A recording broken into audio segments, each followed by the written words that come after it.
I stared at the closed mahogany door, the lingering scent of cedar and winter frost from my bonded alpha fading into the night as he rushed to the side of his first love, leaving me to face the agonizing fever of my heat cycle entirely alone.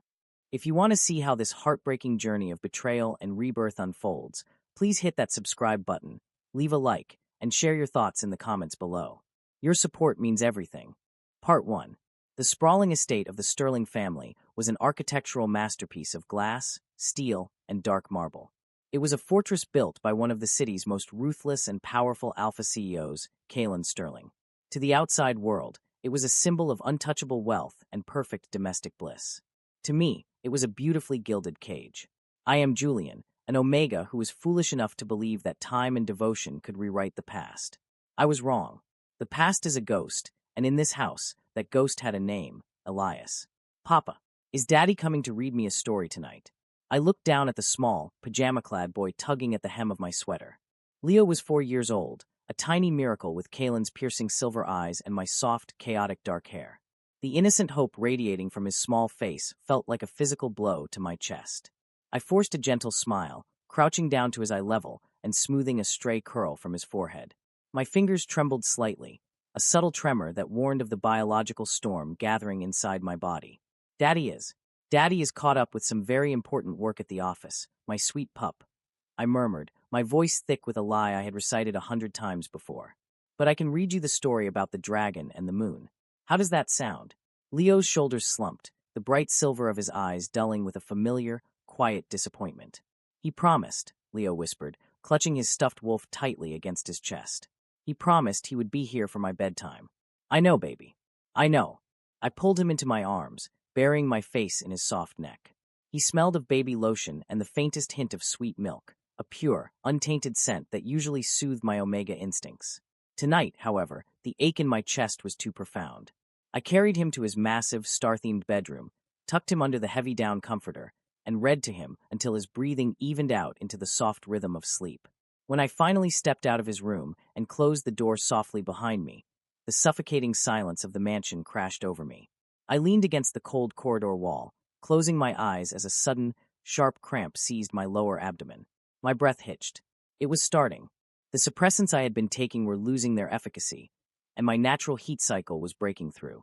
For a bonded Omega, going through a heat without their alpha wasn't just painful, it was biologically devastating. It felt like your very veins were filled with crushed glass, your soul screaming for a tether that simply wasn't there. I pulled out my phone. My hands were shaking so badly I almost dropped it. I dialed Kalen's private number. It rang once, twice, 3 times. Then the cold, automated voice of his voicemail filled my ear. I swallowed hard, fighting back the tears that threatened to spill over my lashes. Kalen, I whispered into the receiver, my voice raw and desperate. Please, it's starting. The suppressants aren't working anymore. I need you. Leo asked for you, but please just come home. I ended the call and dragged myself toward our master bedroom, a massive, immaculate space that felt more like a museum exhibit than a shared sanctuary. Kalen's side of the bed was perfectly made, untouched and cold. He hadn't slept in this room for 3 weeks. Not since Elias returned to the city. Elias was a delicate, ethereal Omega, Kalen's first love, and the only person who had ever managed to melt the ice around the formidable Alpha's heart. They were supposed to be inevitably bound, but a tragic misunderstanding and interference from the Sterling patriarch had driven them apart. Kalen had married me out of duty, a strategic alliance arranged by our families to secure corporate dominance. I knew he didn't love me on our wedding day. I knew his heart belonged to a ghost. But over the 5 years of our marriage, through the birth of our son, through quiet dinners and shared silences, I had foolishly convinced myself that the ghost had faded. Kalen had marked me. We were bonded. I thought that meant something.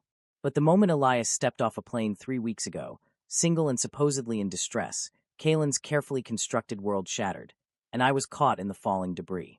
Suddenly, there were emergency board meetings that lasted until 3 a.m. There were unexplained weekend business trips. And there was the scent. No matter how much Kalen showered before returning home, my Omega senses could detect it beneath the sharp cedar of his natural pheromones, the sickeningly sweet scent of white lilies. Elias's scent. A violent shudder ripped through my body, dropping me to my knees on the thick bedroom rug. The fever was spiking faster than I anticipated. The bond mark on the juncture of my neck burned like a branding iron, a physical manifestation of my alpha's rejection. The bond was a living thing, and right now, it was starving, screaming at me that Kalen's attention, his protective instincts, his very soul, were directed elsewhere. I dragged myself toward the ensuite bathroom, my vision blurring at the edges. I needed water. I needed cold. I reached the marble counter and gripped the edges, staring at my reflection in the massive mirror. I looked like a ghost. My skin was flushed with an unnatural feverish red, my dark eyes dilated and glassy with pain, my lips bitten and bruised from suppressing my own cries. I looked pathetic. Suddenly, my phone buzzed on the counter. The screen lit up with Kalen's name. A pathetic, desperate whine escaped my throat, a pure instinctual sound, and I snatched the device, answering it with trembling fingers. Kalen! I gasped out, my voice breaking. Kalen, please, where are you? There was a pause on the other end of the line. The background noise wasn't the quiet hum of a corporate office or the silence of his private car. It was the soft, rhythmic beeping of a medical monitor. Julian. Kalen's voice was low, rough, and entirely devoid of the warmth I so desperately craved. It was the voice of a CEO addressing a subordinate. I received your voicemail. Then you know I need you, I sobbed, clutching the phone so tightly my knuckles turned white. My heat, Kalen. It's here. I'm burning. I can't do this alone. The doctor said going through a bonded heat unanchored could cause permanent damage to my nervous system. You need to come home. Another agonizing pause. I could hear the steady intake of his breath. And then, a sound that shattered my entire universe. A soft, frail voice in the background murmured, Kalen? Who is it? Does your head hurt? Come back to bed. It was Elias. The air was sucked out of my lungs. The world stopped spinning. The agonizing burn of my heat momentarily vanished, replaced by an absolute, freezing numbness that started in my chest and radiated out to my fingertips. Kalen, I whispered, the word tasting like ash on my tongue. Where are you? Elias had a panic attack, Kalen stated smoothly, though I could detect the tight, defensive edge in his alpha tone. He collapsed. I'm at the hospital with him. He's fragile right now, Julian. He has no one else in this city. He's entirely dependent on me at this moment. He has no one. A bitter, broken laugh ripped from my throat. I am your husband. We are bonded. I am the father of your son. Your son, Kalen, who cried himself to sleep tonight because you broke another promise to him. I am going into a dangerous heat cycle, and you are sitting by the bedside of your ex-lover because he had a panic attack. Don't be dramatic, Julian, Kalen snapped, his patience fraying. You have a full staff at the mansion. Call Dr. Harrison. He can administer a stronger dose of medical suppressants and in 4-drip to keep you stable. I am dealing with a real crisis here. Elias is completely unanchored. I am unanchored. I screamed, the sound tearing my throat, my Omega instincts finally rebelling against the absolute disrespect and abandonment of my alpha. You marked me. You claimed me. You don't get to abandon me for him. Keep your voice down, Kalen growled, a low, warning alpha command that vibrated through the phone and forced my knees to buckle against my will. My biology forced submission, even as my mind raged. I will not discuss this with you while you are hysterical. Have the doctor come over. I will be home when Elias is stable. Do not call this number again tonight. The line went dead. The dial tone echoed in the silent bathroom, a mocking soundtrack to the death of my marriage. I slowly lowered the phone, staring blankly at the dark screen. He chose him. Again. After 5 years, after a child, after a soul-binding mark, he chose Elias's momentary anxiety over my physical agony and our son's broken heart. The phone slipped from my grasp, clattering loudly against the marble tiles. I curled in on myself on the cold floor, the fever of my heat returning with a violent vengeance, crashing over me in dark, suffocating waves. But the physical pain was nothing compared to the absolute devastation in my chest. Every memory of the last 5 years flashed before my eyes. The awkward but gentle way he held Leo for the first time. The rare, small smiles he gave me over morning coffee. The nights we lay side by side, his heavy arm draped over my waist, making me feel invincible. All of it was a lie. I was merely a placeholder, keeping his bed warm and managing his estate until the true owner of his heart returned to claim his throne. As I lay there shivering on the bathroom floor, the pain ripping through my abdomen and the bond mark pulsing with toxic, rejected energy, something inside me finally snapped. It wasn't a loud, dramatic break. It was a quiet, profound realization. The Julian who endlessly waited by the window, who made excuses for his alpha's absence, who accepted the scraps of affection tossed his way. That Julian died right there on the cold marble. I forced my eyes open. Through the haze of fever and unshed tears, my vision cleared with a new, terrifying clarity. I reached out a trembling hand and gripped the edge of the heavy bathtub, dragging my weak, burning body upward. My legs shook violently, threatening to give out, but an alien strength was rising within me. The strength of a mother cornered. The strength of an Omega who realizes that survival depends entirely on walking away. I looked in the mirror one last time. The pathetic, weeping creature was gone. Behind the flushed skin and dilated pupils was a cold, hard resolve. Kalen Sterling thought he could keep me caged in this mansion forever, a convenient husband for the cameras and a dutiful mother for his heir, while he played savior to his first love. He had underestimated me. He had forgotten that before I was a Sterling, I was my own person. I stumbled out of the bathroom and into my walk-in closet. My hands were clumsy, my breathing ragged as the heat cycle demanded a mate. I was fiercely denying it.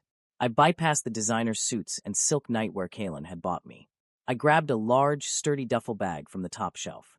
I threw in comfortable clothes, Leo's essential documents, my passport, and the emergency funds I had quietly stashed away over the years, a paranoid habit that was now my salvation. Every movement was agony.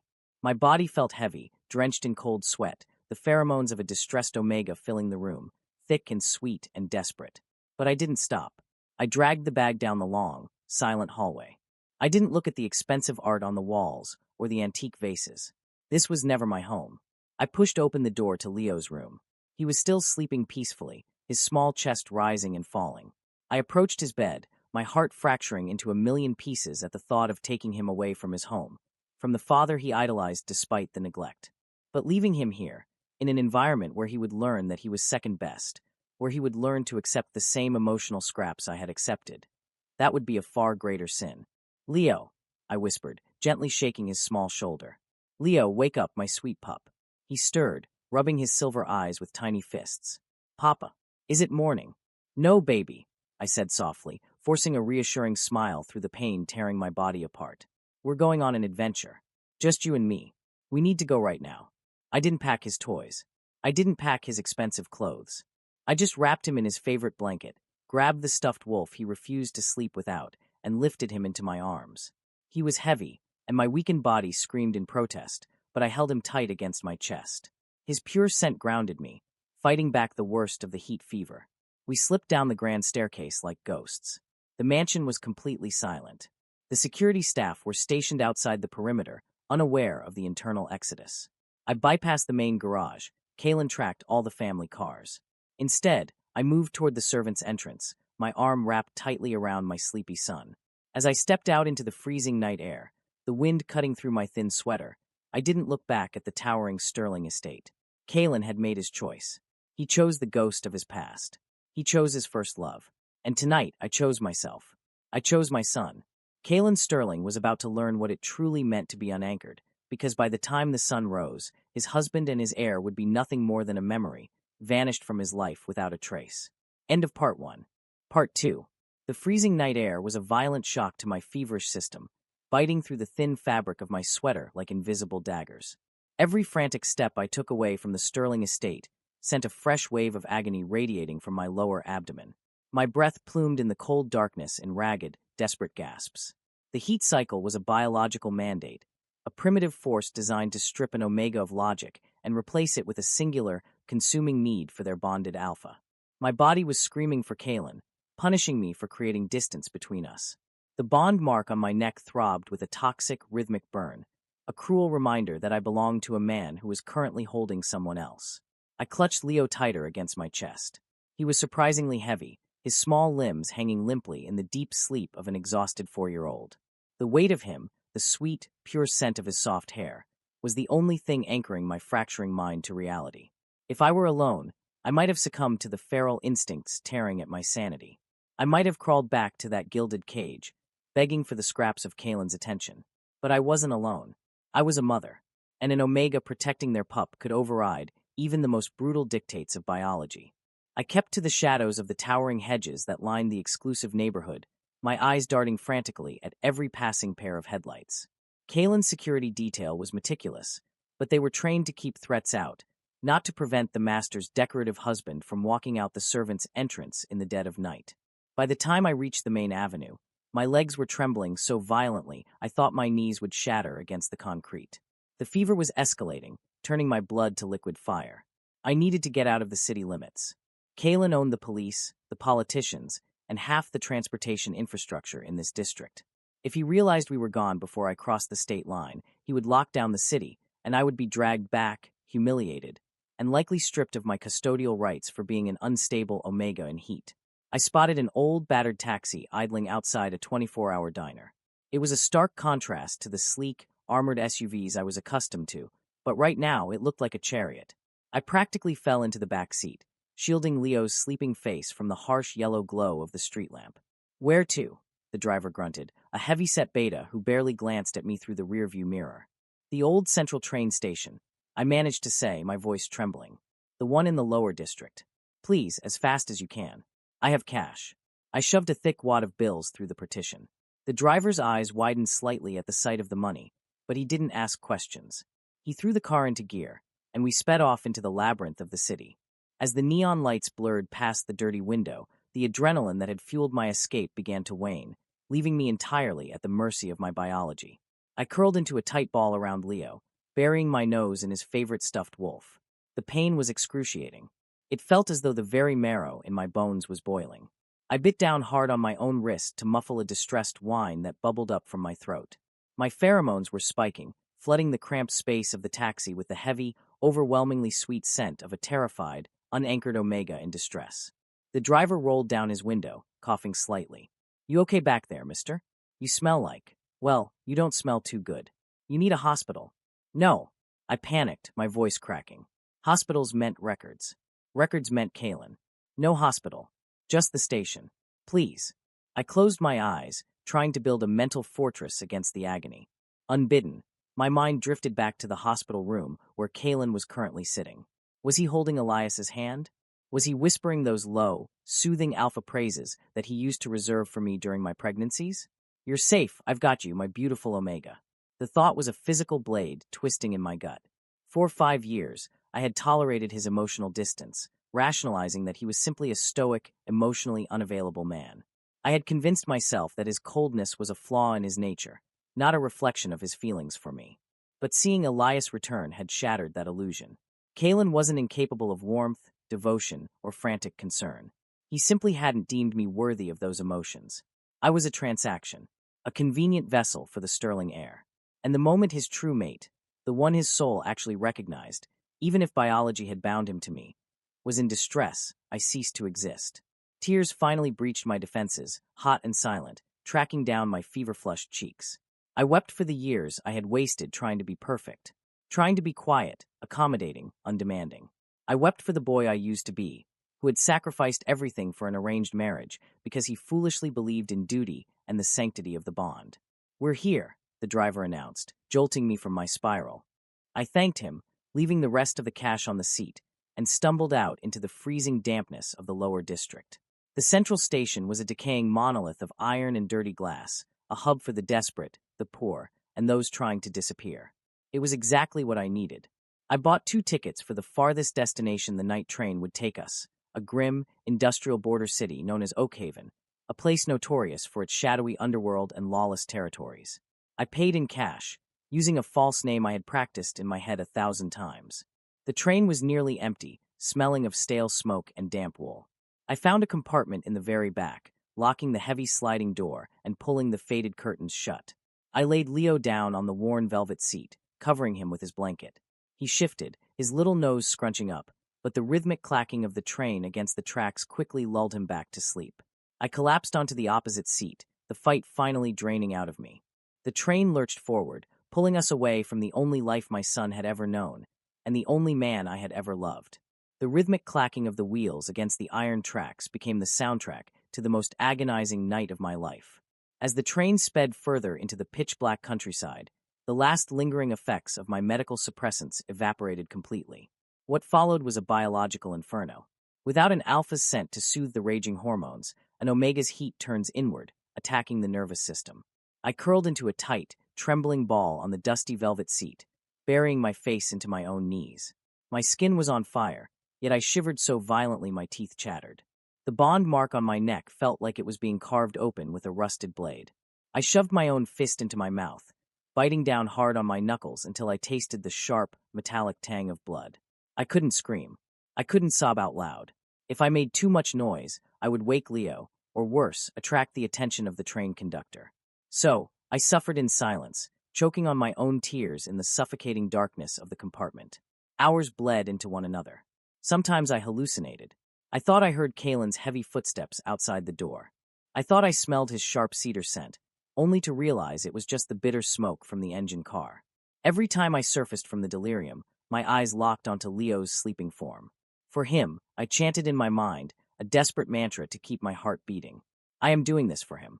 When the first gray light of dawn finally crept through the gaps in the curtains, the worst of the fever had broken, leaving me a hollow, exhausted shell.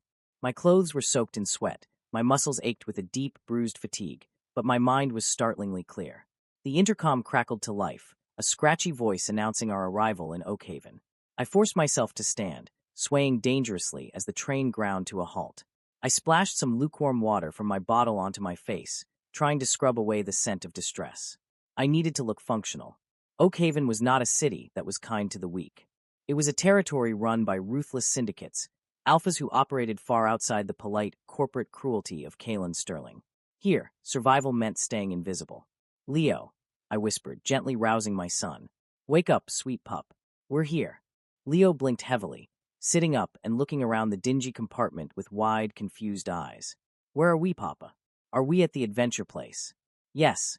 I forced a smile, helping him into his little coat. This is a new city. It's going to be a bit different from home, but we're going to be safe here. Just you and me. We stepped off the train and into the biting chill of the Oakhaven morning. The station was chaotic, filled with thick fog and the heavy metallic smell of industry. It was a stark, brutal contrast to the pristine lawns and quiet streets we had left behind. I gripped Leo's hand tightly, pulling my scarf up to cover my face and the bruised bond mark on my neck. My priority was finding a cheap motel, somewhere off the grid where Kalen's private investigators wouldn't think to look. We walked for blocks, navigating through narrow, garbage-strewn alleys and avoiding the gaze of loitering groups of rough-looking betas and alphas. My body was running on pure adrenaline and maternal instinct, but my knees were dangerously close to giving out again. The aftermath of an unanchored heat was a severe physical crash. I stumbled over an uneven patch of cobblestone, my grip on Leo's hand faltering for just a fraction of a second. I fell hard onto the cold, damp street, scraping my palms. Papa! Leo cried out, his small voice echoing in the gloomy alleyway. I'm okay, baby, I'm okay, I gasped, trying to push myself up. But my arms trembled, refusing to support my weight. My vision swam with dark spots. Suddenly, the heavy, oppressive silence of the alley was shattered by the sound of deliberate, echoing footsteps. Someone was approaching from the shadows. A scent hit me before the figure even stepped into the dim light. It wasn't the refined cedar of Kalen Sterling. It was an overwhelming, dominant aura of dark tobacco, old leather, and something incredibly dangerous, like the calm air right before a violent thunderstorm. It was the scent of a true, apex alpha. I scrambled to pull Leo behind me, my heart hammering a frantic rhythm against my ribs. I looked up, my eyes meeting a pair of cold, calculating obsidian eyes. The man standing before us was tall, broad-shouldered, draped in a perfectly tailored dark overcoat that did nothing to hide the lethal grace of his stance. He looked down at me, taking in my flushed face, my trembling form, and the terrified child hiding behind my back. His gaze lingered on the raw, rejected bond mark on my neck. I expected disgust. I expected the usual predatory aggression of an alpha spotting a vulnerable Omega in a lawless territory. Instead, a subtle, dangerous shift occurred in his dark eyes. You shouldn't be out in this district looking like that, little Omega. His voice was a deep, resonant baritone that sent a strange shiver down my spine. Especially not with a pup. The wolves around here aren't known for their manners. I bared my teeth in a defensive snarl, ignoring the physical weakness threatening to drag me under. We don't need your help. Stay back. The corner of his mouth twitched in a shadow of a smirk.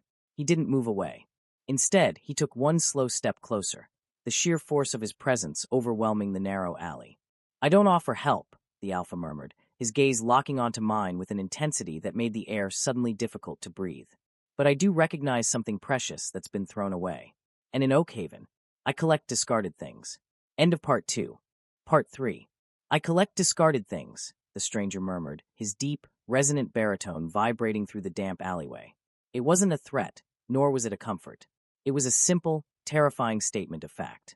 My body was trembling so violently that my teeth rattled against each other. The aftermath of an unanchored heat cycle was a brutal, unforgiving descent. My nervous system felt completely fried, every nerve ending screaming in exhaustion. Yet, as this massive, imposing alpha stepped closer, maternal instinct, the most primal force in the universe, surged through my veins, temporarily overriding the biological collapse. I pushed myself up onto my scraped knees, thrusting one arm out to keep Leo safely tucked behind me. I bared my teeth, a low, warning hiss escaping my throat. It was a pathetic display from a broken Omega, but I didn't care. We are not discarded things. We are not things at all. Stay away from my son. The Alpha paused. The dim, flickering light of a distant street lamp finally caught his features. He was breathtakingly dangerous. Sharp, aristocratic cheekbones, a strong jaw shadowed by dark stubble, and eyes so black they seemed to absorb the meager light of the alley. He didn't wear the polished, sanitized suits that Kalen favored. This man wore a heavy, dark wool overcoat draped over broad shoulders, over a simple black turtleneck. He moved with the silent, lethal grace of a predator that had never known a cage. He didn't look at me with the usual condescension of an alpha viewing a weakened omega. He looked at me with intense, calculating fascination. His gaze briefly flicked to the raw, angry bond mark on my neck, the crescent scar that was practically pulsing with rejected energy. "Fierce," he said softly, almost to himself. "You have the scent of a desperate, unanchored omega, a fever that should have killed you, and yet you dragged yourself and your pup to the worst district in Oakhaven just to escape. Whoever put that mark on your neck was a fool." "Don't talk about my mark," I spat, my vision swimming with dark, fuzzy spots. The adrenaline was fading rapidly. The ground beneath me felt like it was tilting. "Just let us pass. I have money. We don't want any trouble." "Little Omega," the man sighed, reaching into his coat pocket. I flinched, expecting a weapon, but he only pulled out a heavy silver lighter and a cigarette. He lit it, the brief flare of the flame illuminating a faint, jagged scar crossing his left eyebrow. "You are in the narrows of Oakhaven. Trouble doesn't ask what you want. In about 10 minutes, the local scavengers are going to smell that distress pheromone you're leaking. They won't be as polite as I am." "I can take care of us," I whispered, but my voice lacked any conviction. Even Leo seemed to sense my fading strength, his small hands gripping the back of my sweater tightly. "Papa," he whimpered softly. "You can't even stand," the Alpha pointed out, his tone devoid of mockery, simply stating a clinical fact. He took a slow drag from his cigarette, the scent of dark tobacco mixing with the petrichor of the alley and his own heavy, intoxicating pheromones. It was a scent of absolute authority and danger, yet, strangely, it didn't trigger my flight response. It commanded the space. "My name is Silas. Silas Vane, and whether you like it or not, you are coming with me. Because if I leave you here, your pup will be an orphan by sunrise." Before I could formulate a refusal, before I could even draw a breath to scream, the last thread of my endurance snapped. The dark spots in my vision rapidly expanded, swallowing the alley, the towering Alpha, and the terrifying reality of my situation. The last thing I felt was the freezing cobblestones rushing up to meet me, and then a pair of strong, incredibly warm arms catching me before I hit the ground. A heavy coat was wrapped around my shivering shoulders, blocking out the cold. "I've got you," a deep voice rumbled against my ear. And then, there was only darkness. When I finally opened my eyes, I expected the harsh fluorescent lights of a hospital or the grim, dirty ceiling of an Oakhaven motel.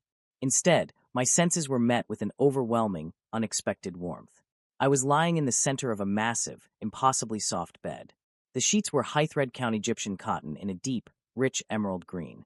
The room around me was cavernous but inherently masculine, decorated in dark mahogany, heavy velvet drapes that blocked out the sun, and walls lined with towering bookshelves. It smelled faintly of old paper, burning firewood, and that same, lingering scent of dark tobacco and leather. Silas Vane's scent. Panic, cold and sharp, immediately pierced through the fog in my brain. "Leo!" I gasped, shooting up from the pillows. The sudden movement sent a wave of dizziness crashing through my skull, but the agonizing burn of my heat fever was gone. I looked down at my arm and saw a small bandage in the crook of my elbow. Someone had given me N4. Someone had treated me. I was wearing an oversized, incredibly soft black t-shirt that definitely did not belong to me, and my own clothes were nowhere in sight. "He is entirely fine," a calm voice spoke from the corner of the room. I whipped my head around. Sitting in a plush leather wingback chair, legs crossed casually, was Silas. In the light of a nearby reading lamp, he looked even more intimidating. He was holding a crystal glass of amber liquid, his dark eyes fixed on me with that same unreadable, intense calculation. "Where is he?" I demanded, my voice raspy. I pulled the heavy duvet up to my chest, my Omega instincts flaring wildly in the presence of an unfamiliar, dominant alpha in what was clearly his personal territory. "He is in the kitchen," Silas replied evenly, taking a slow sip from his glass.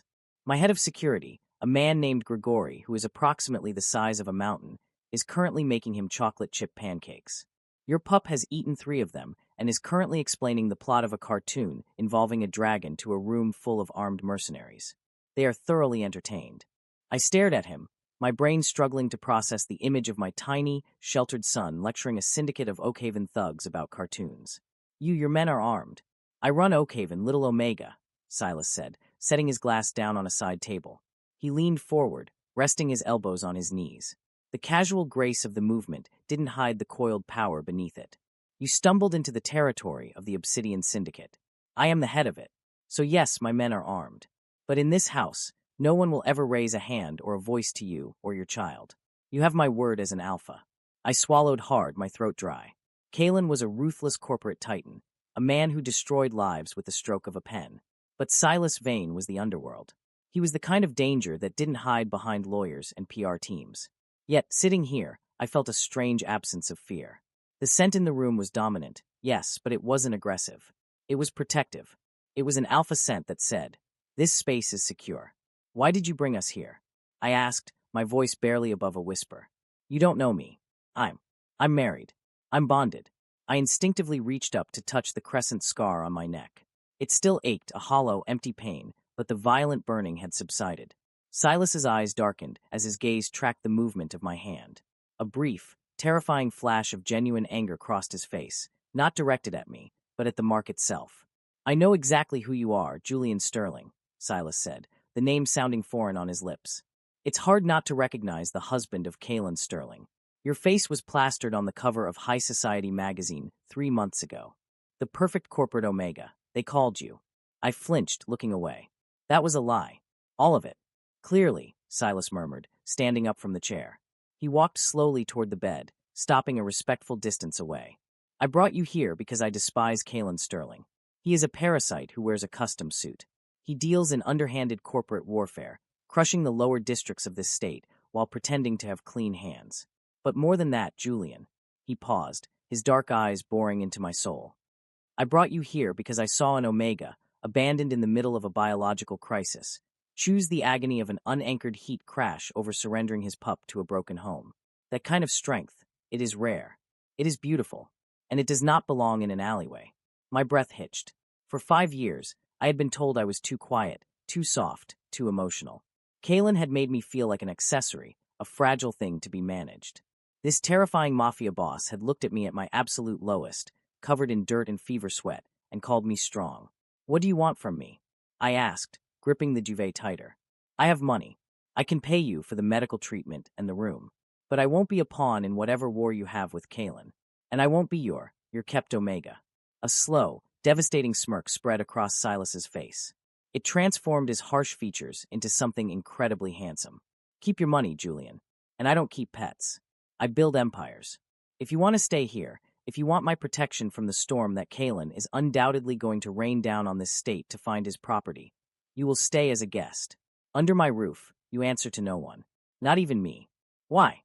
I demanded, unable to comprehend this level of protection without a catch. "Nothing is free."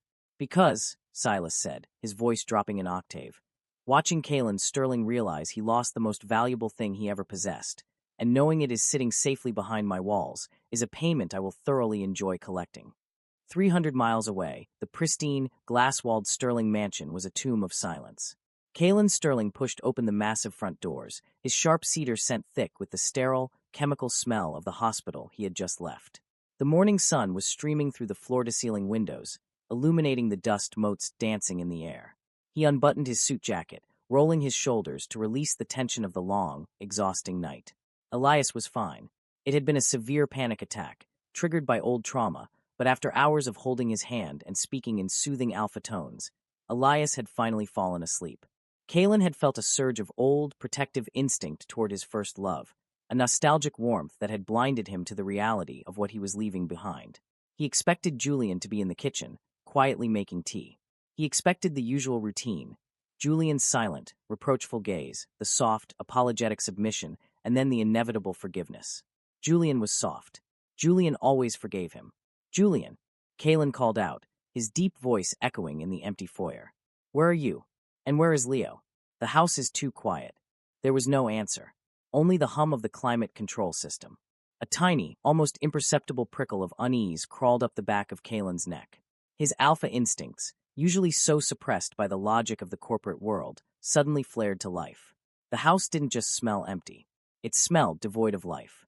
The soft, sweet scent of his Omega, a scent he took for granted every single day, was stale. Fading. Kalen took the stairs 2 at a time, throwing open the door to the master bedroom. It was immaculate. The bed was made, but the closet door was slightly ajar. He crossed the room in 3 strides and pulled the door open. A significant portion of Julian's clothes were gone. Not the designer suits Kalen had bought him for galas, but the soft, comfortable sweaters, the practical shoes. The heavy travel duffel was missing from the top shelf. "No," Kalen whispered, the word sounding hollow in his own ears. He turned and practically ran down the hall to Leo's room. He pushed the star-covered door open. The bed was empty. The comforter was thrown aside. And the stuffed wolf, the toy Leo never let out of his sight, was gone. A sudden, violent pain erupted at the base of Kalen's neck. He gasped, his hand flying to his own bond mark. For the first time in 5 years, the tether that connected his soul to his Omega was completely, terrifyingly silent. It wasn't just distant. It was blocked. Julian had actively shut him out, pulling his presence from their bond with a force born of absolute rejection. "Sir." Kalen spun around. His head of security, a stern beta named Marcus, stood in the doorway, holding a tablet. Marcus looked pale, a rare expression for the hardened veteran. "Where are they, Marcus?" Kalen demanded, his alpha voice booming, shaking the very glass in the windows. "Where is my husband? Where is my son?" "Sir, I reviewed the perimeter footage from last night," Marcus said, his voice tight. He handed the tablet to Kalen. The black and white security footage played on the screen. It showed the servant's entrance at 2:14 a.m. The heavy door opened, and Julian stepped out into the freezing night. He was wearing a thin sweater, his posture hunched, carrying the sleeping form of Leo wrapped in a blanket. The camera caught a brief glimpse of Julian's face as he looked toward the street. He looked exhausted. He looked feverish. He looked completely, utterly broken. And then he walked off screen, disappearing into the dark. "He left during his heat cycle," Marcus said quietly. "Sir, an unanchored Omega in the middle of a heat leaving the safety of their territory. It's a death sentence." Kalen stared at the frozen frame of Julian's face. The phone call from the night before echoed in his mind. "My heat, Kalen. It's here. I'm burning. I can't do this alone. You don't get to abandon me for him." He had called Julian dramatic. He had told him to keep his voice down.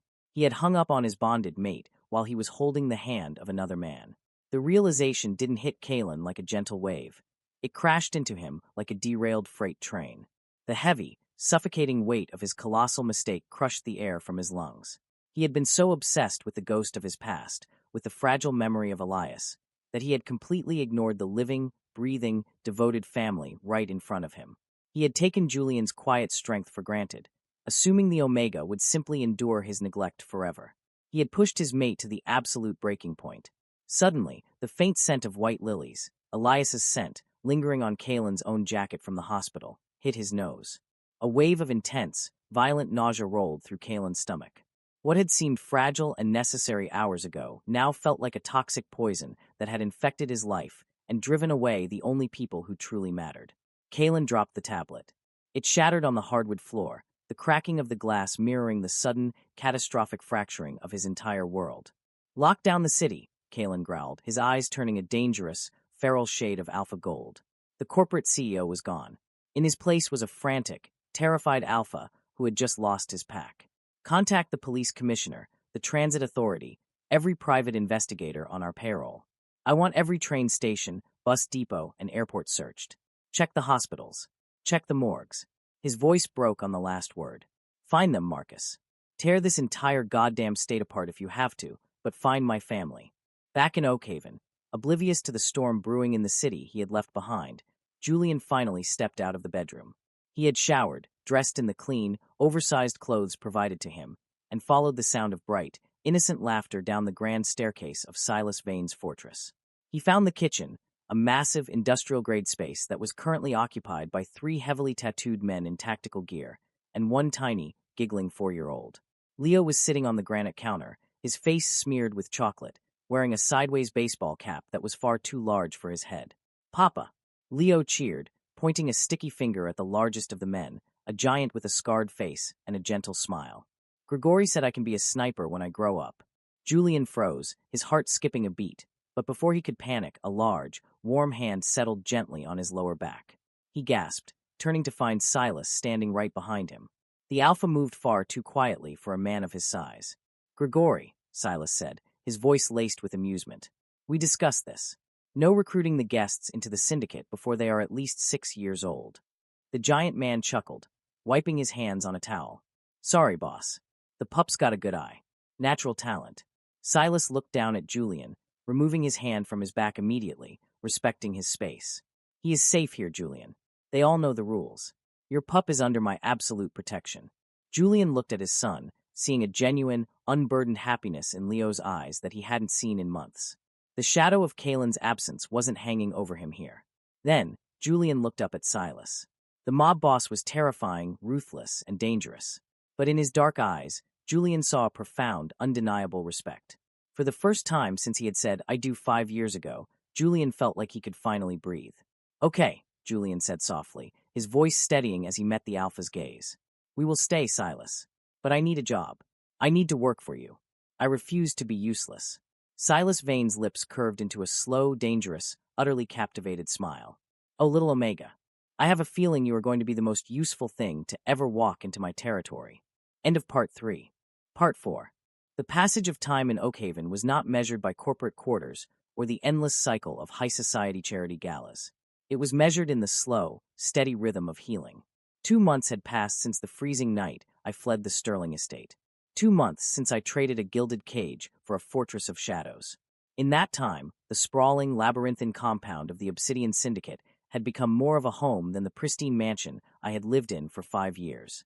I was sitting at the massive oak desk in Silas Vane's private study, surrounded by towering stacks of ledgers, shipping manifests, and financial reports. The air was thick with the comforting scent of old paper, burning cedarwood from the fireplace, and the ever-present, grounding aroma of dark tobacco and leather that belonged exclusively to Silas. "The laundering margins on the southern port fronts are bleeding out by at least 4%, I murmured, dragging a red pen across a complex spreadsheet. Whoever the Sterling Corporation installed as the new regional overseer is getting sloppy. If you reroute the Obsidian shell companies through the independent textile mills in the lower district, you can effectively choke out his supply chain without firing a single shot." Silence stretched across the room. I froze, the pen hovering over the paper, suddenly hyper-aware of where I was and who I was speaking to. Old habits, beaten into me by years of Kalen's condescension, flared up. "Omega, do not speak on matters of business. Omega, your place is looking pretty at the dinner table." I slowly raised my eyes, my heart giving a nervous flutter. Silas was leaning against the heavy velvet drapes of the window, a crystal glass of bourbon in his hand. He wasn't wearing his heavy overcoat today, just a tailored black dress shirt with the sleeves rolled up to his elbows, revealing arms corded with muscle and intricate dark ink. He was staring at me, not with the cold, dismissive annoyance Kalen used to give me, but with a profound, burning intensity. "Julian," Silas said, his deep baritone vibrating in the quiet room. He set his glass down and walked slowly toward the desk. The sheer, terrifying grace of his movements always made my breath catch. "Do you realize that in 2 months, you have completely restructured my legitimate front operations? My accountants, men who have worked for the syndicate for decades, are terrified of your red pen." I swallowed hard, dropping the pen and folding my hands in my lap. I overstepped. "I'm sorry, Silas. I shouldn't be interfering with the syndicates." "Stop." Silas planted both his hands on the desk, leaning in close until I could feel the absolute heat radiating from his large frame. His dark eyes locked onto mine, fierce and demanding. "Never apologize for your brilliance in this house, Julian. Never shrink yourself down to fit into a box someone else built for you. Kalen Sterling was a fool who possessed a diamond and treated it like glass. I am not him." My breath shuddered in my chest. The sincerity in his voice, the raw, unfiltered respect from an apex alpha, was a potent drug. I leaned back slightly, my Omega instincts purring under the heavy, protective blanket of his presence. I just wanted to be useful, to earn my keep. You earned your keep the moment you walked into that alley and bared your teeth at me to protect your pup, Silas murmured, his gaze dropping briefly to my neck. The bond mark, the crescent scar that used to pulse with the toxic poison of Kalen's rejection, was no longer angry and inflamed. It had faded into a dull, silvered scar. The agonizing biological withdrawal of an unanchored heat had nearly killed me, but Silas's constant, neutral alpha presence had acted as a shield. He never pushed his own pheromones on me, never tried to overwrite Kalen's mark with force. He simply existed as a safe harbor, allowing my fractured nervous system to naturally sever the psychic tether to the man who had abandoned me. Papa, Uncle C. The heavy mahogany doors flew open, and Leo came barreling into the study, clutching a wooden toy sword. He was chased closely by Grigori, the giant, scarred enforcer who looked absolutely terrified of accidentally stepping on the 4-year-old. Little wolf, Silas said, his entire demeanor softening instantly. The terrifying Mafia boss vanished, replaced by a man who effortlessly scooped my son up into the air, making Leo shriek with delighted laughter. Have you conquered the kitchen already? I defeated the oatmeal monster, Leo declared, waving his wooden sword. He had color in his cheeks now. The quiet, anxious boy who used to wait by the window for a father who never came was gone. In his place was a vibrant, loud, confident child who was adored by a house full of hardened criminals. I watched them, a profound ache blooming in my chest, not of sorrow, but of overwhelming gratitude. Leo hadn't asked about Kalen in weeks. Children are remarkably intuitive. They know where they are valued. Kalen had given Leo a last name and a trust fund. Silas Vane gave him his time. Grigori, Silas said, setting Leo down on the edge of the desk. The playful tone vanished, replaced by the chilling, authoritative edge of the Obsidian Syndicate's leader. Status report. Grigori straightened up, his playful demeanor instantly hardening into military precision. Perimeter is secure, boss. But the scouts at the border pulled something interesting. 3 plainclothes operatives sniffing around the old train yard. They were asking questions about a high-profile Omega and a pup, flashing a lot of corporate money. The temperature in the room plummeted. The blood drained from my face, my hands instinctively flying out to pull Leo off the desk and against my chest. My heart hammered a frantic, terrified rhythm against my ribs. Kalen. He had found the trail. They're his, I whispered, panic constricting my throat. The faint, phantom smell of sterile hospital corridors and white lilies suddenly assaulted my memory. Kalen's private investigators. If they know we took the train to Oakhaven. Breathe, Julian, Silas commanded softly, though his eyes were completely black, his jaw clenched tight with lethal intent. He looked at Grigori. Did they leave the border? We escorted them out, boss, Grigori grinned, a feral, terrifying expression. Politely. Told them Oakhaven doesn't take kindly to corporate suits. But they know something. They'll be back. Let them come, Silas rumbled. He turned to me, his large hands reaching out to gently cup my trembling shoulders. The physical contact was an anchor in the storm of my rising panic. Listen to me. Oakhaven is my city. I control the police, the docks, the shadows, and the streets. Kalen Sterling has money and influence in the light. But down here, in the dark, his money is useless. He cannot touch you. He cannot touch Leo. Do you understand me? I looked up into his dark eyes, searching for any sign of hesitation. There was none. Only the absolute, unwavering promise of a predator protecting his territory. He won't stop, Silas, I warned, my voice shaking. You don't know his pride. Losing his Omega, his heir, it's a stain on his perfect image. He will burn this city down to drag us back. Then I will build you a throne from the ashes, Silas vowed, his thumb gently brushing against the collar of my shirt, dangerously close to my faded bond mark. The touch sent a jolt of electricity straight to my core. No one takes what is under my protection. No one. 300 miles away, the Sterling corporate empire was beginning to fracture. Kalen Sterling stood in his glass-walled penthouse office, staring out at the sprawling city skyline that he owned. But the view offered no satisfaction. His reflection in the glass was unrecognizable. The polished, untouchable CEO was gone. His tailored suit hung loosely on his frame. His tie was discarded and dark, bruised circles shadowed his usually piercing silver eyes. He hadn't slept more than 2 hours a night in 8 weeks. His alpha biology was tearing him apart from the inside out. The bond mark on his neck was a black, necrotic bruise. Julian had severed the connection from his end, an act of sheer, desperate willpower that Kalen hadn't thought the soft Omega was capable of. Without the tether to his mate, Kalen's instincts were running feral. He couldn't concentrate. He snapped at his board members. The food tasted like ash. The pristine mansion he returned to every night felt like a mausoleum. Kalen, a soft, hesitant voice broke the heavy silence of the office. Kalen didn't turn around. He closed his eyes, a spike of pure irritation flaring in his chest.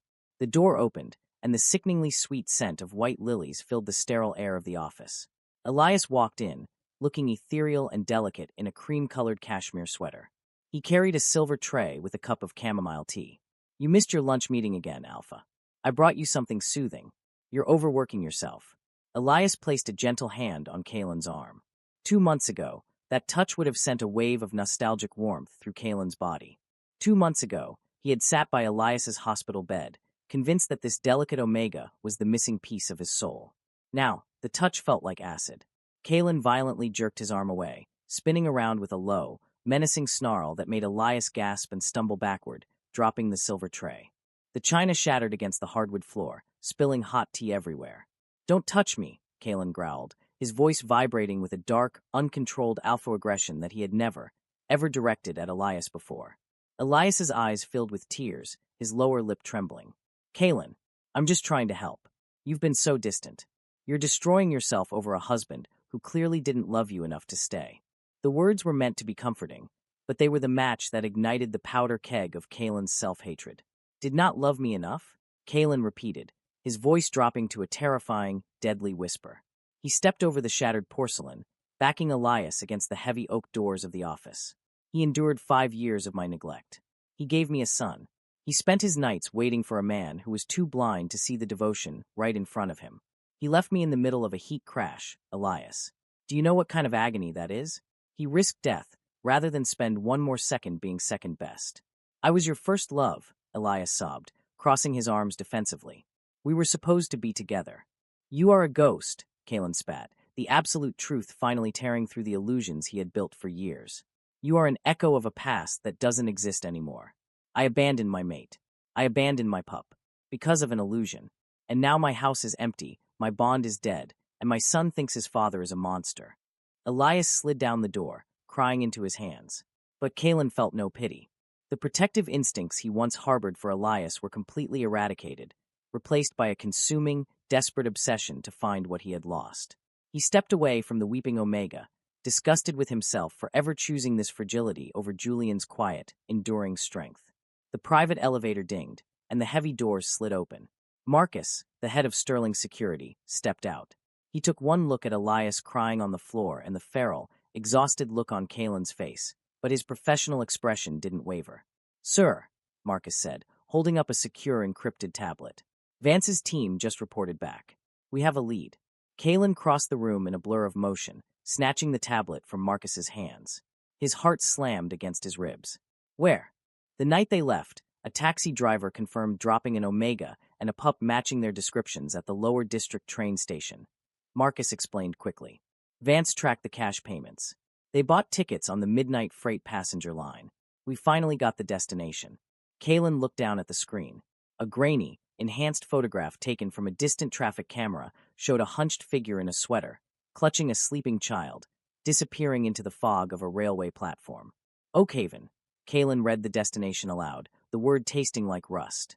"Sir, Oakhaven is entirely off the grid," Marcus warned, his tone grave.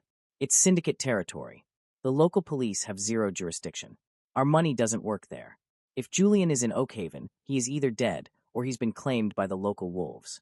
A violent, ear-splitting roar tore from Kalen's throat. He hurled the tablet across the room, shattering it against the reinforced glass window. The thought of another alpha looking at Julian, touching his mate, breathing in his scent, it was a biological torture that eclipsed any physical pain he had ever known. "He is mine," Kalen roared, his chest heaving, his silver eyes flashing with a violent, predatory madness. "I don't care if the devil himself runs Oakhaven. Assemble the private military contractors. Empty the discretionary accounts. We are not negotiating. We are taking them back. Sir, an armed incursion into syndicate territory will start a bloodbath. Then let it bleed." Kalen snarled, grabbing Marcus by the collar of his suit. "I will tear that lawless slum apart brick by brick until I find my husband. Prepare the convoys. We leave tonight. The storm was no longer brewing. It was violently approaching the borders of the syndicate.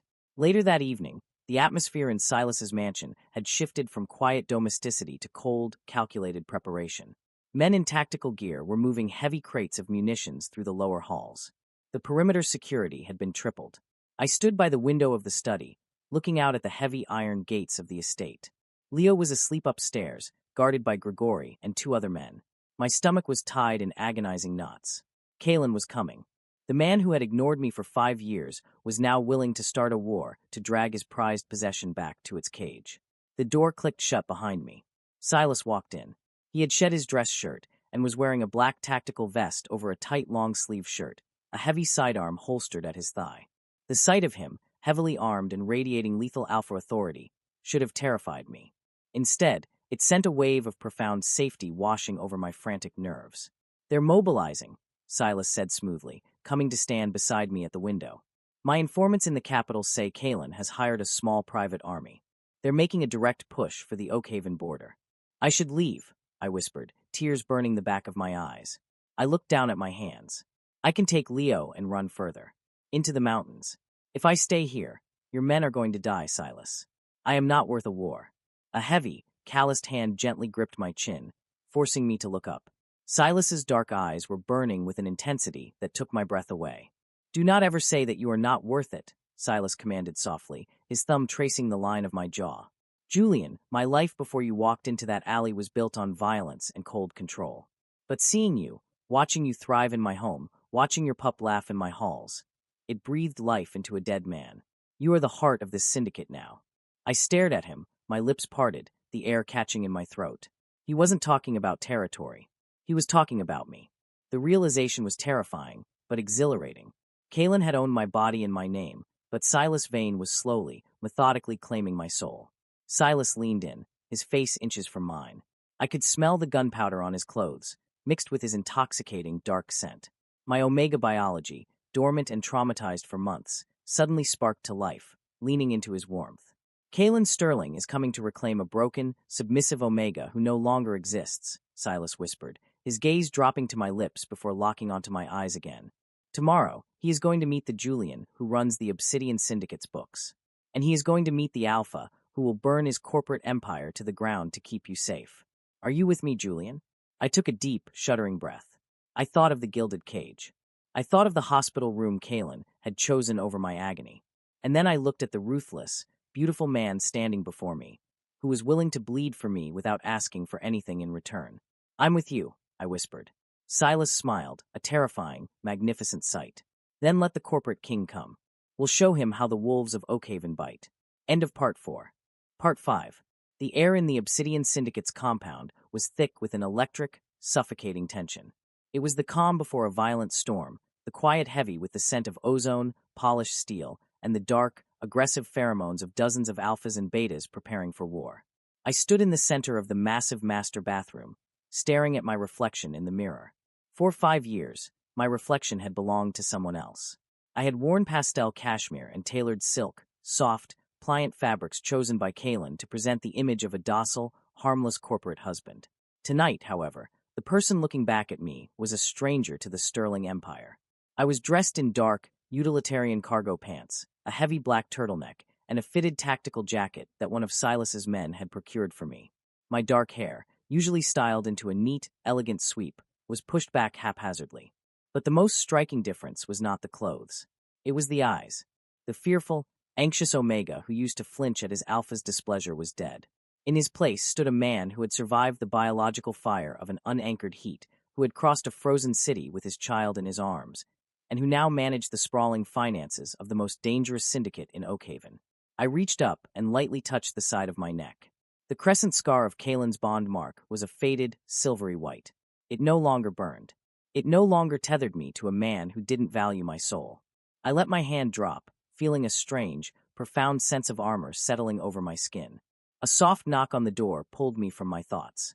Grigori's massive, scarred face peeked into the room. Despite his terrifying appearance and the heavy assault rifle slung across his broad chest, his eyes were remarkably gentle when he looked at me. "Julian," the giant beta rumbled softly. "It's time." The boss wants you and the pup in the underground bunker. They've breached the outer city limits.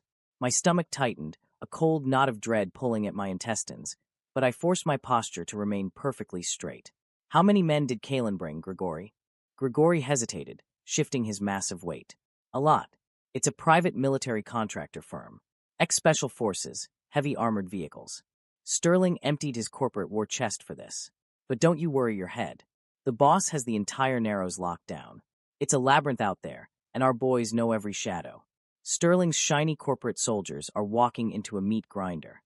I nodded, stepping out of the bathroom and walking down the hall to the guest room where Leo was playing.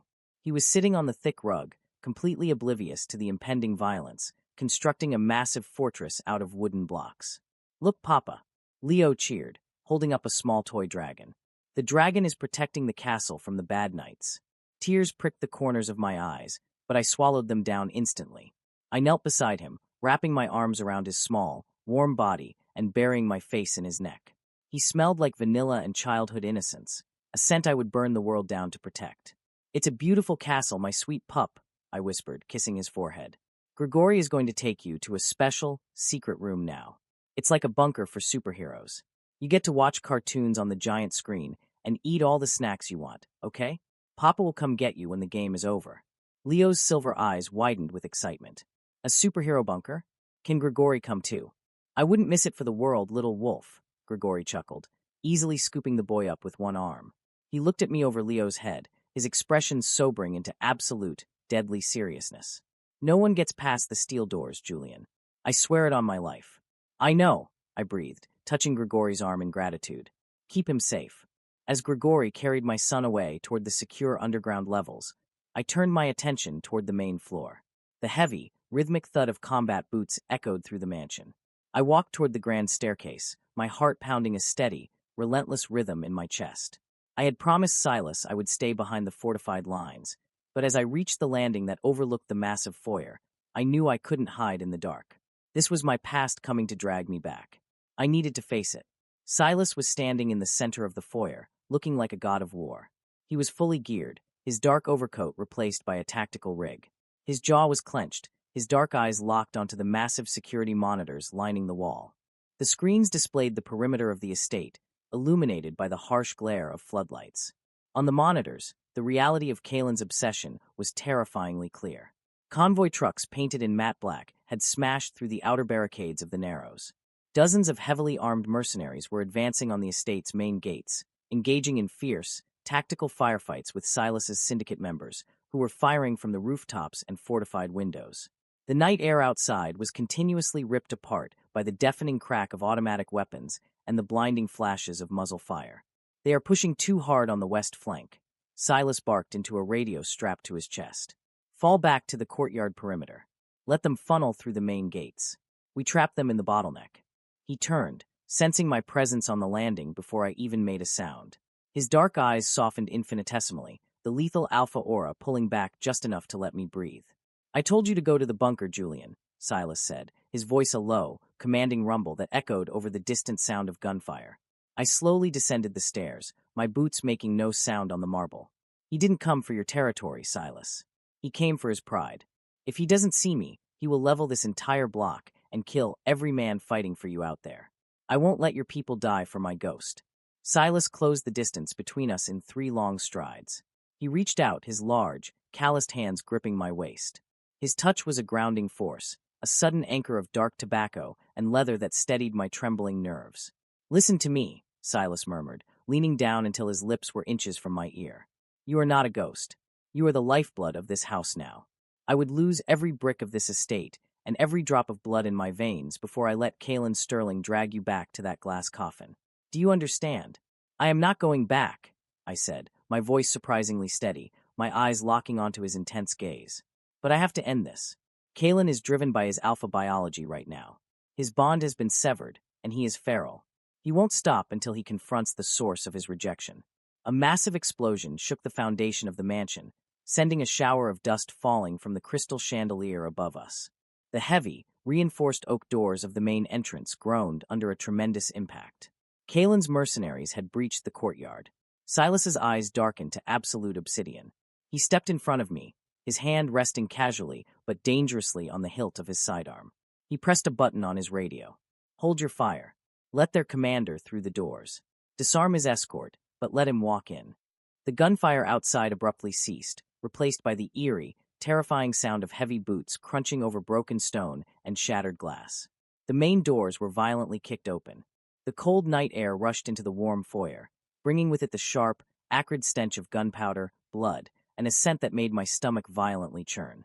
It was the scent of sharp cedar, but it was ruined. It was no longer the clean, crisp aroma of a corporate titan. It was sour, heavy, and choked with the metallic tang of feral, uncontrolled alpha desperation. Kalen Sterling stepped into the light. I couldn't suppress the small gasp that escaped my lips. I barely recognized the man standing before me. The immaculate, untouchable billionaire was entirely gone. Kalen was wearing a dark tactical jacket over a torn dress shirt. His face was bruised and smeared with soot, his knuckles split and bleeding. But it was his eyes that terrified me. His usually composed silver eyes were dilated, bloodshot, and glowing with an unnatural, predatory gold. He looked like a starving wolf that had finally cornered its prey. Behind him, several of Silas's heavily armed men had their weapons trained directly on his head, but Kalen didn't even seem to notice them.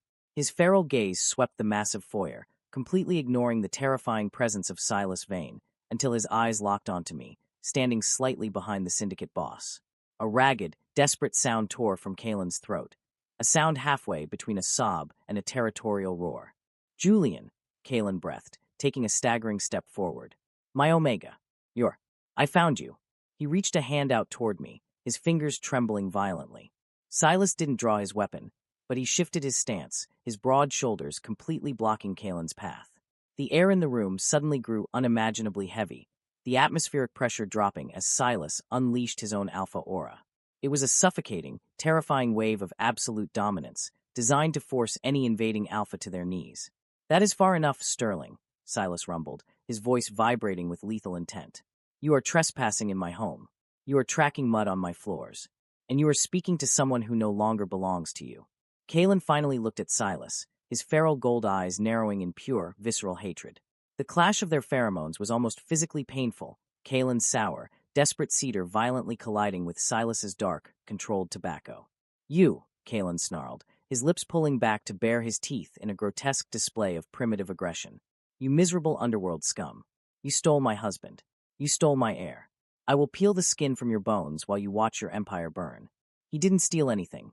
I spoke up, my voice cutting through the heavy, toxic air like a blade of ice.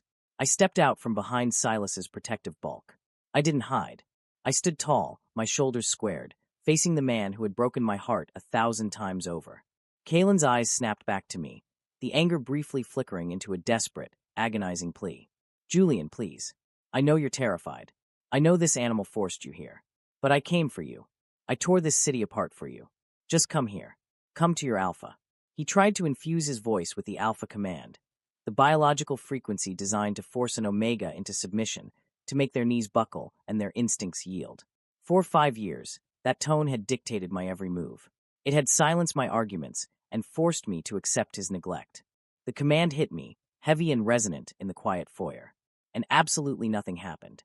I didn't flinch. I didn't bow my head. I didn't feel the sudden, overwhelming urge to submit. The tether was gone. My soul was silent to his call. Kalen saw the complete lack of reaction in my eyes, and the realization struck him like a physical blow to the chest. He staggered backward a fraction of an inch, his breathing turning ragged.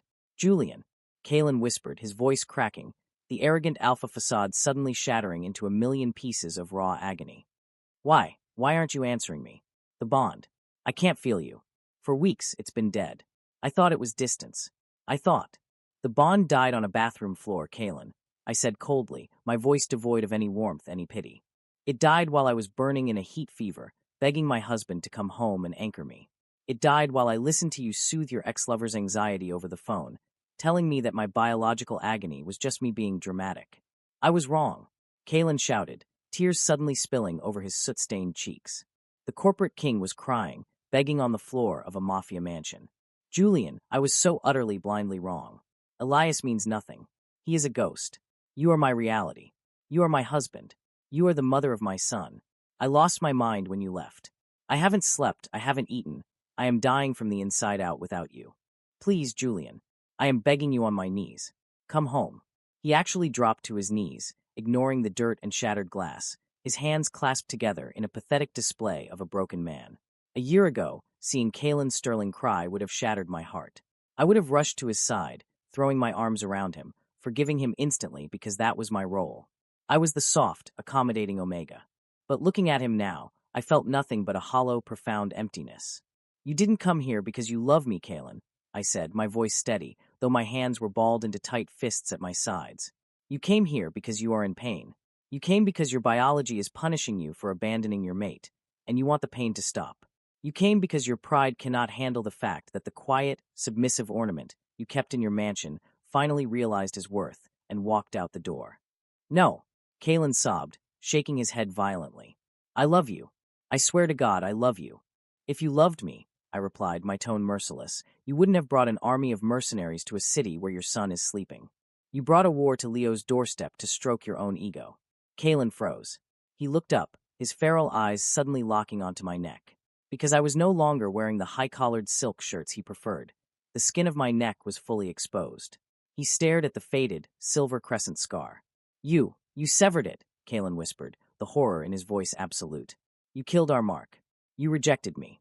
I survived you, I corrected him. The silence that followed was deafening. Kalen stared at the scar, his mind struggling to process the ultimate rejection. In Alpha/Omega biology, an Omega severing a bond was incredibly rare. It required enduring a level of physical and psychological trauma that usually resulted in death. The fact that I was standing here, healthy and defiant, meant I had walked through hell just to be rid of him. Suddenly, Kalen's despair violently mutated back into feral, territorial rage. He lunged upward from his knees, his muscles bunching as he prepared to cross the distance between us, driven purely by the deranged instinct to grab me, to sink his teeth back into my neck and force the bond open again by sheer, violent will.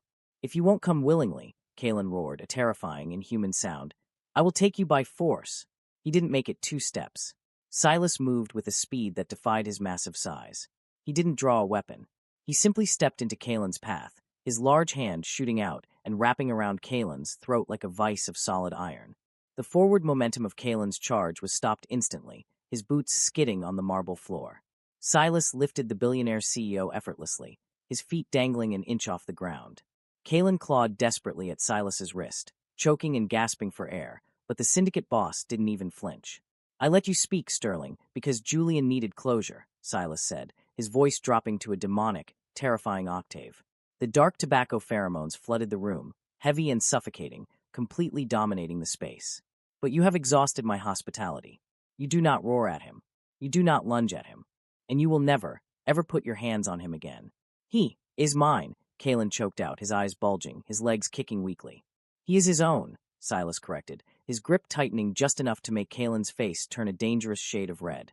But he is under the protection of the Obsidian Syndicate. And in Oakhaven, we kill scavengers who try to steal from our home. Silas violently threw Kalen backward. The CEO crashed hard into the heavy oak doors, sliding to the floor in a heap, coughing and gasping for air as he clutched his bruised throat.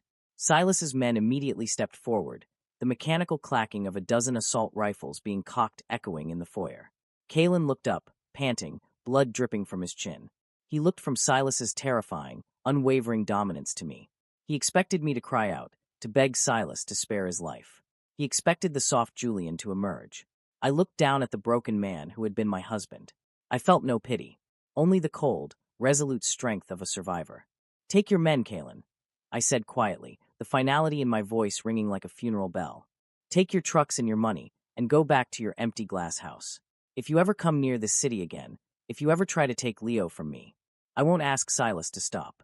Kalen stared at me, the feral gold in his eyes finally dimming, replaced by the devastating, crushing realization that he had lost. The Omega he had underestimated had not only left him, he had found a monster to protect him, and had become a queen in the shadows. You're making a mistake, Julian, Kalen whispered hoarsely, blood staining his teeth. He is a criminal. He will destroy you. Silas didn't even look at him. He turned his back on the broken Alpha, walking slowly back to my side. He reached out, gently taking my hand in his, interlacing our fingers in front of the man who had abandoned me. The warmth of Silas's palm was a stark contrast to the coldness I had endured for years. He already rebuilt me. I said, squeezing Silas's hand. Kalen squeezed his eyes shut, a single, agonizing sob escaping him. He slowly staggered to his feet, a defeated, empty shell of a man. He turned and walked out into the cold night, the heavy oak doors closing behind him, sealing the Sterling Empire out of my life forever. End of Part 5. Part 6. The heavy, reinforced oak doors slammed shut, the metallic click of the deadbolts echoing through the cavernous foyer like the final strike of a judge's gavel. The silence that followed was absolute, heavy, and profound. Outside, the sounds of Kalen's retreating mercenaries, the revving of armored truck engines and the crunch of tires on gravel, slowly faded into the cold Oakhaven night. They were leaving. They were actually leaving. The terrifying storm that had threatened to tear my new sanctuary apart had broken against the iron will of the Obsidian Syndicate, and more importantly, it had broken against my own newfound resolve. I stood frozen in the center of the marble floor, my fingers still intertwined with Silas's.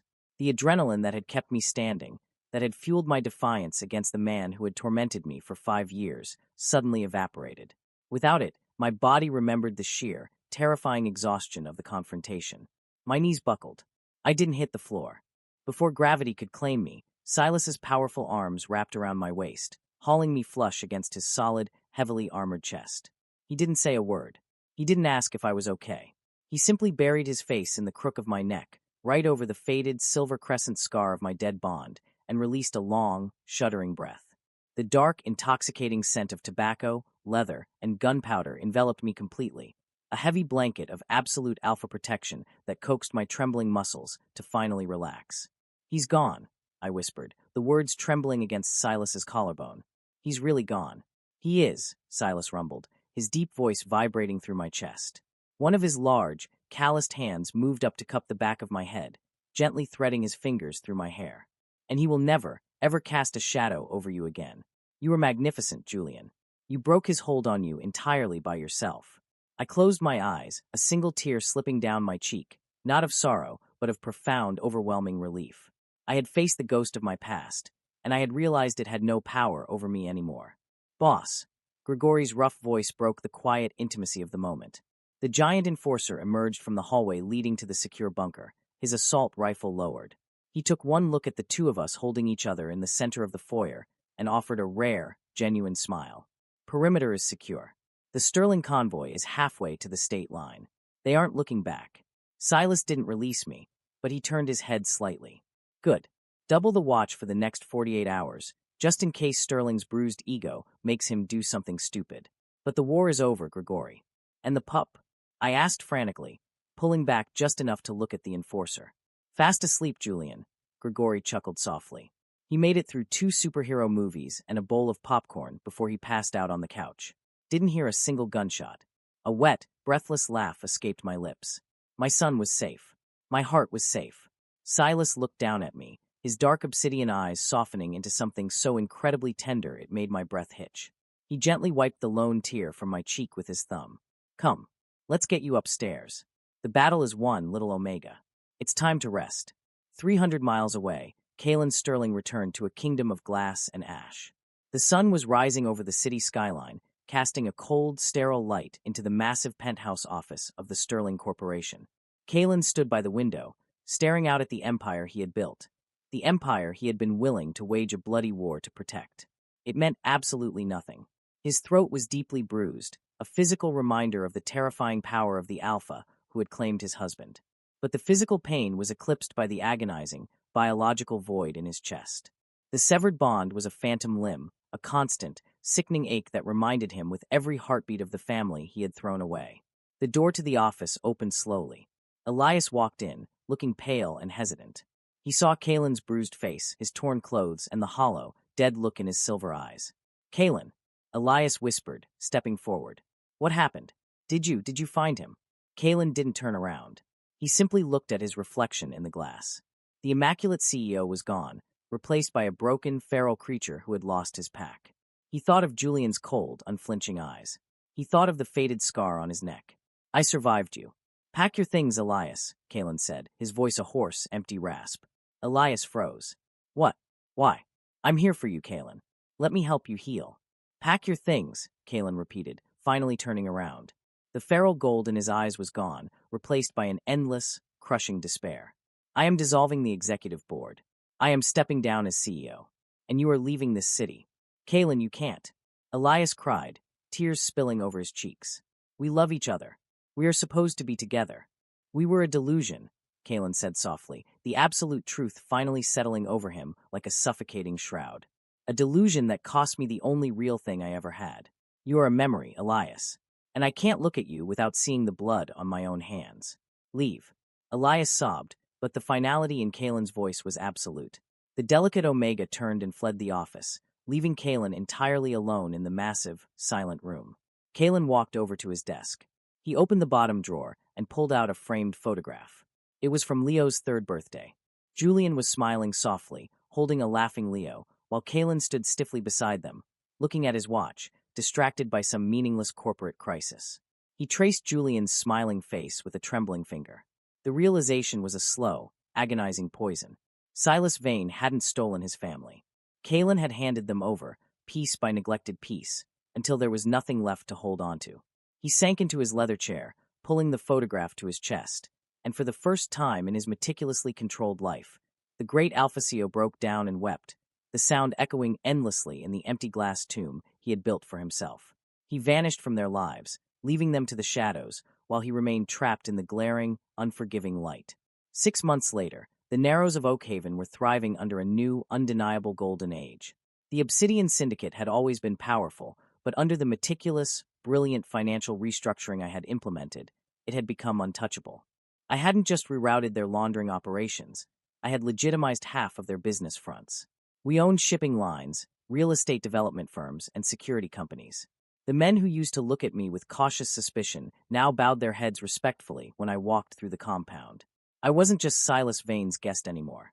I was the architect of his empire's future. It was a crisp autumn evening. The leaves in the compound's massive private gardens were turning brilliant shades of gold and crimson. I was sitting on the stone terrace, wrapped in a thick wool sweater, watching Leo run across the manicured lawn. He was chasing Grigori, who was pretending to be a slow, lumbering zombie, much to the 5-year-old's absolute delight. Leo's laughter rang out, clear and unburdened. He was taller now, his cheeks flushed with health and happiness. He had started attending an exclusive private academy in the upper district of Oakhaven, escorted every day by a rotating detail of Silas's most elite men. He was safe, he was loved, and he was thriving. He's going to exhaust my best enforcer, a deep, warm voice murmured right beside my ear. I smiled, leaning back into the solid warmth of Silas's chest as he stepped up behind my chair. He rested his large hands on my shoulders, his thumbs gently rubbing the tension from my muscles. His dark tobacco scent wrapped around me, a comforting, familiar blanket that I had come to crave more than anything in the world. Grigori enjoys it, I replied, tilting my head back to look up at him. Though I think Leo is going to demand a higher allowance for successfully defeating the zombie king. Silas chuckled, a low, rumbling sound that vibrated through the air. He leaned down and pressed a soft, lingering kiss to my temple. It was a casual gesture, entirely devoid of the aggressive, possessive claims Kalen used to make. Silas's touches were always a question, an offering of affection that waited for my silent permission. Over the past 6 months, Silas and I had navigated a delicate, beautiful dance. He had kept his promise. He hadn't pushed. He had allowed me to heal, to find my footing, to build my own identity within the syndicate. But the simmering, unspoken tension between us had grown into a brilliant, undeniable fire. My Omega biology, completely recovered from the trauma of my unanchored heat, was practically singing in his presence. Julian, Silas said softly, the amusement fading from his voice, replaced by a profound, heavy sincerity. Walk with me for a moment. I nodded, standing up and taking his offered hand. He led me away from the terrace, down a winding stone path that led to the edge of the estate's property, overlooking the sprawling, glittering lights of the lower district of Oakhaven. The night air was cool, but holding his hand kept the chill at bay. Silas stopped at the edge of the overlook, turning to face me. The moonlight caught the sharp angles of his face, the faint scar over his eyebrow, and the absolute, burning devotion in his dark eyes. When you first stumbled into that alley, shivering and burning with fever, holding a pup in your arms, I told you that I collected discarded things, Silas began, his voice a low, intimate rumble. I was wrong. I didn't collect a discarded thing. I found a king who had been forced to live as a pawn. My breath hitched, my heart accelerating in my chest. I looked up at him, my eyes tracing the familiar, beloved lines of his face. You brought light into a world built entirely on shadows, Julian, Silas continued, taking a step closer, completely enveloping me in his aura. But it wasn't suffocating. It felt like coming home. You gave my men a reason to fight for something better. You gave me a reason to want a future that wasn't just survival. I have built an empire, but looking at you, I realize none of it means anything if you aren't standing beside me to rule it. He reached into the inner pocket of his dark overcoat. My breath stopped entirely. He didn't pull out a velvet ring box. He pulled out a heavy, intricately carved piece of solid obsidian, attached to a thick silver chain. It was the crest of the Obsidian Syndicate, a roaring wolf, eyes inlaid with tiny, flawless diamonds. It was a piece worn only by the absolute head of the family. I don't want to buy you with corporate rings, Julian, Silas murmured, his eyes locking onto mine with an intensity that made my knees weak. I don't want to lock you in a gilded cage and claim you as property. I want you as my equal, my partner, my mate. I am asking for your permission to court you properly in the old ways, to prove to you, every single day, that my soul recognizes yours. Tears, hot and fast, welled in my eyes. Kalen had marked me out of duty, tossing a diamond ring at me like a business transaction. Silas Vane, the most terrifying man in Oakhaven, was standing in the moonlight, offering me half his empire and his entire heart, and asking for my consent. Silas, I breathed, my hands trembling as I reached up to cup his face. The stubble on his jaw was rough beneath my palms, grounding me in this beautiful, impossible reality. You don't need to court me. You won my heart the night you caught me when I fell. Silas's breath hitched, the stoic alpha facade finally cracking to reveal the overwhelming, desperate hope underneath. Are you sure? Julian, once I truly claim you, I will never, ever let you go. The world will burn before I allow you to be taken from me. Then let it burn, I whispered, rising onto my toes. I didn't wait for him to close the distance. For the first time in my life, I took what I wanted. I pressed my lips to his. The kiss was an explosion of heat, passion, and years of suppressed longing. Silas groaned, a deep, guttural sound of pure alpha satisfaction, his powerful arms wrapping around my waist and lifting me off the ground.